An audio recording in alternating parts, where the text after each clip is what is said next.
Is the government about to shunt large swathes of HS2 into a siding?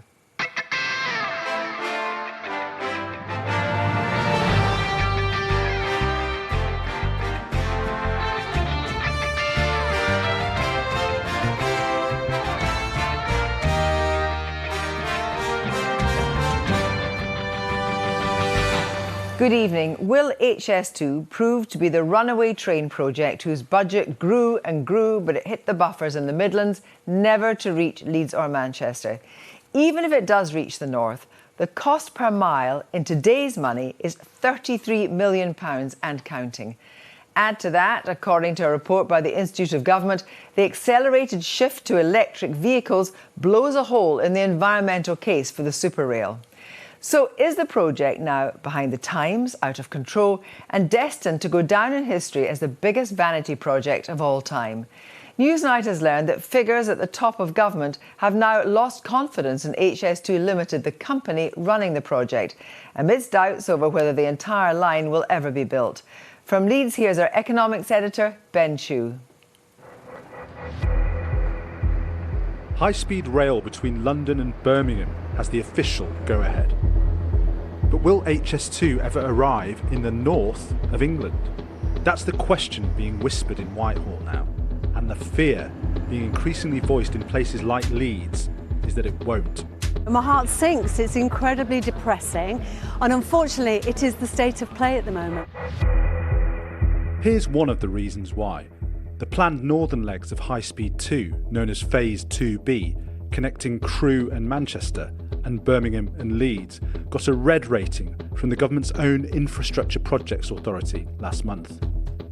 Red means successful delivery of the project appears to be unachievable. There are major issues with project definition, schedule, budget, quality and/or benefits delivery, which at this stage do not appear to be manageable or resolvable. This verdict has prompted some to conclude that the government is now poised to scrap HS2's northern legs.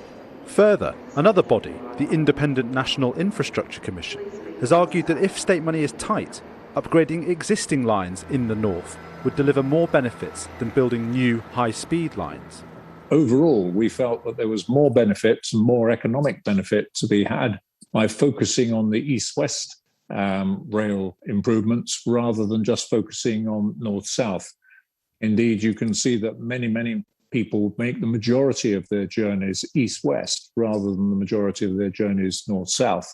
So we said it's been a long-standing need for these east-west improvements, and therefore it would be best to make sure we get those built first and perhaps follow on later with, for example, the eastern leg of High Speed 2. The government's long-awaited integrated rail plan for the North and Midlands, promised by Boris Johnson back in early 2020, has been delayed again, adding to the atmosphere of jeopardy, not only around HS2's northern extension, but around a new high-speed line between Leeds and Manchester, also promised by the PM, known as Northern Powerhouse Rail. And they've reduced the... On the ground in Leeds, civic leaders warn that halting high-speed rail in the Midlands would be nothing short of a betrayal of the government's levelling up promises. The government want us to level up. We need HS2 as part of that plan. Some experts say the priority for places like Leeds is local connections. The government should focus on improving them first. How do you feel about that? But it's not either or. London doesn't have to choose. Why does the North have to choose between connections between a capital, big cities and local connections? It's really important that we get that whole piece. Something is going on in Whitehall over HS2. Newsnight has heard that both the Treasury and the Department for Transport have effectively lost confidence in the management of HS2 Limited, the public body charged with delivering this £100 billion plus infrastructure project. That's on account of its repeated optimism bias over timings and cost. We've also heard from people close to the company that it seems hostile to accountability. Some are adamant that stopping HS2 in its tracks at Birmingham would be the right call. My message would be radical. I would cancel the whole thing now and put the money to improving the existing services between Birmingham, Sheffield, Leeds, Manchester via Crewe, and across the Pennines, because that's where the demand is, and that is where the levelling up will really benefit. At the moment, it's levelling up towards London, and who wants to see more commuters going into London? So is HS2 to the north facing the chop?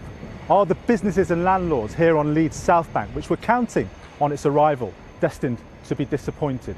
Well, the project certainly has its detractors in Whitehall. But those close to the Chancellor, Rishi Sunak, who is himself a Yorkshire MP, insists that he is not planning to cut the northern legs of HS2 or to can Northern Powerhouse Rail. They stress that both will ultimately go ahead, although they insist as well that it will be under a very different company from HS2 Limited. Crucially, one with closer links to Northern civic leaders.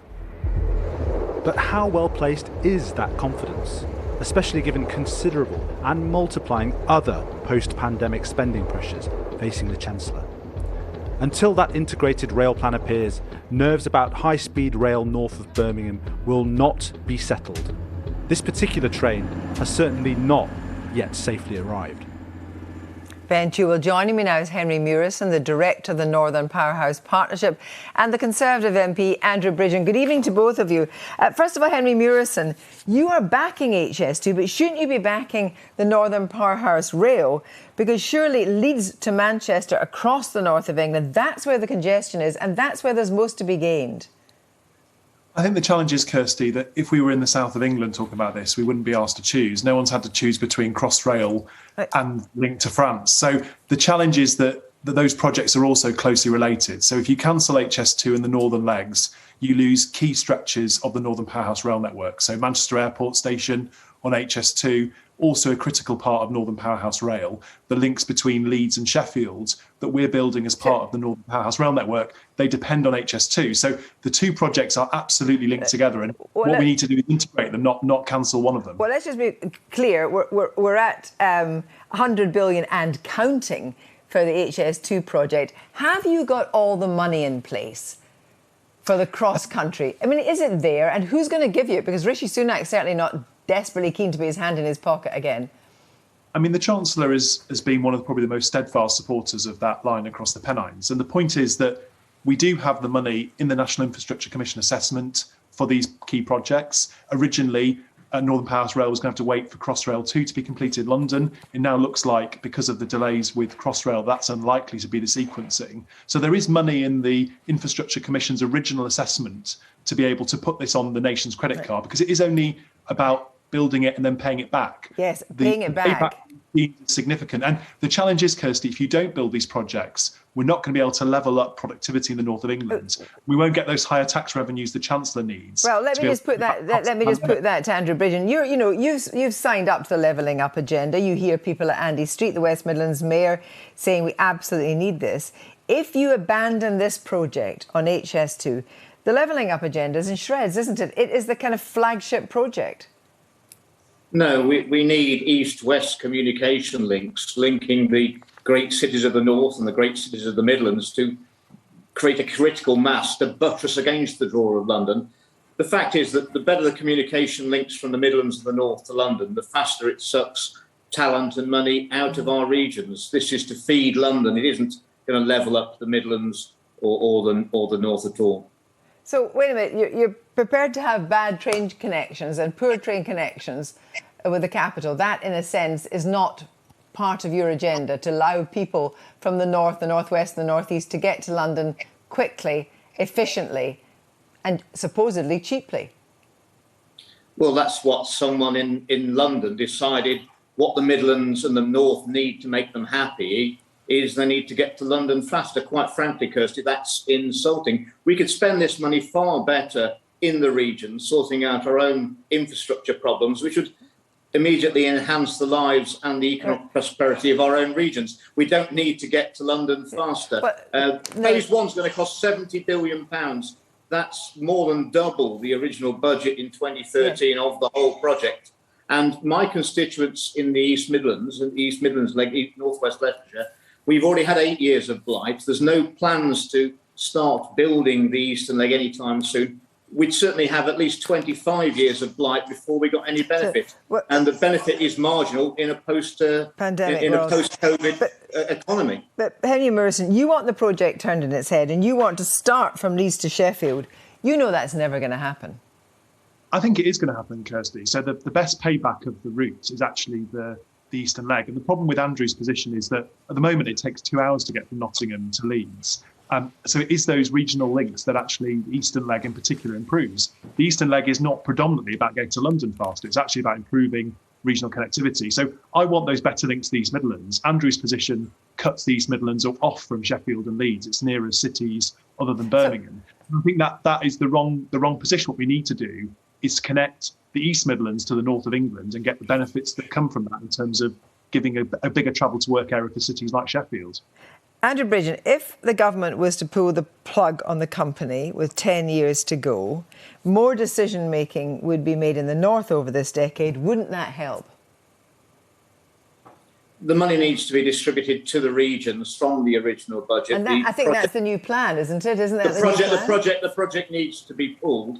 I doubt if 8 years ago, if we'd said to Nottingham, Sheffield, Leeds, Manchester, here's £10 billion each for your economic development, they wouldn't have got together and said, well, let's build a railway to London. It's a white elephant that's got bigger and bigger on taxpayers' cash. It's been mismanaged. It's unloved, unwanted, and it's unaffordable. And it's unaffordable for the government. How can they refuse extra money for social care or any other necessary project if we've got hundreds of billions of pounds to waste on HS2? But you're out of kilter with a lot of other senior Conservatives. You look at Ben Bradley, runs a huge council. HS2 is more than a railway. It's fundamental to our vision of levelling up. I'm not out of kilter with the public opinion in the East Midlands and most of the country. It's a vote loser as well. And if it had a business case, all the government would have to have done is issue the planning permission and the City of London would build it. No private sector investment whatsoever from the very beginning, and the business case has deteriorated and deteriorated as the costs have spiralled. It's a bit like Macbeth. If it's to be stopped now, if it's to be done, it is best it's done quickly, because my constituents in the East Midlands have suffered the blight and the economic paralysis from this for long enough. Henry Morrison, let's look at the figures. It started off as 33 billion. 33 billion. Now it's more than 100 billion. It's 33 million pounds a mile, an eye-watering amount. It's the biggest infrastructure, most expensive infrastructure project in Europe. Another decade. Can you put your hand on your heart and say it's not going to double in another decade? I think I can, Kirsty, because as you've and Ben Chew's pointed out this evening, it's unlikely this project will be delivered in the same way as Phase 1. And the challenges of building a railway in a place that is expensive to buy property as central London, parts of North London, the home counties, is the problem we have. And so what he's actually saying is that the Midlands and the North will get no mitigation. So there won't be any tunnelling under our villages or towns. We'll just have the railway right next to the houses. That's not acceptable. I haven't interrupted you, Andrew. The point is we've already bought people like Andrew's Home, others who've been affected by this. HS2 Limited have done a good job, I believe, at trying to protect... Well, one final question to you, Henry Morrison. A final question to you. We have got an autumn statement. We've got the possibility that power is going to be removed from the HS2 company, and there's going to presumably be an overarching kind of czar of HS2, with publicly accountable northern figures involved. Would you be prepared to see the Chancellor put an ultimate and absolute cap on the money that he's prepared to spend to see this project through? An absolute cap? I would, Kirsty, because I think actually what we need to do is give northern leaders and those in the Midlands the opportunity to prioritise these schemes based on an envelope, rather than give money to a company that hasn't got a record of sticking to their commitments on cost. I do think we need a different delivery model for the Eastern Leg. HS2 Limited haven't done any work on the project now since before the Oakley review, so the time is right to identify the right model to deliver this railway. And that does mean Network Rail playing a much bigger role. This railway has to be integrated with the existing rail network, particularly so the early phases that we would argue, like between Leeds and Sheffield, can be used for regional connectivity, as well as eventually becoming part of the full HS2 network. Thank you both very much indeed. I'm afraid I have to stop here. Thank you very much indeed.